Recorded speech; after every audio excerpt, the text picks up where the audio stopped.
আসমানের চাঁদ হাতে পাওয়ার মতো। সারা পৃথিবীর বাঙালিরা দেখছেন। উনি কিন্তু বাংলাদেশে অভিনয় করেন, সিরিয়াল করেন। তো তখন ভালো লাগলো যে শুধু আমার দেশে না, সারা পৃথিবীতেই দেখছে। এখন একটি মানুষ নাটক দেখবে হুমড়ি খেয়ে, এটি তো মনে হয় আসমানের চাঁদ হাতে পাওয়ার মতো। তারপরে দেনা পাওনা সবাই দেখছে, দেশে বিদেশে। আমি বলবো সারা পৃথিবীর বাঙালিরা দেখছেন। আমি কালকে এসেছি শ্রীলঙ্কা থেকে।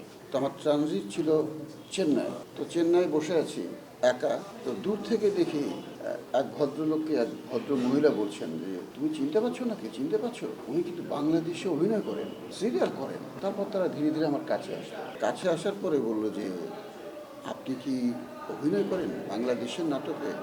আমি বললাম যে হ্যাঁ। তখন তারা মহা উৎফুল্ল। তাদের বাড়ি হচ্ছে পশ্চিমবঙ্গে। দেনা পাওনা আমরা সবগুলি পর্ব দেখেছি।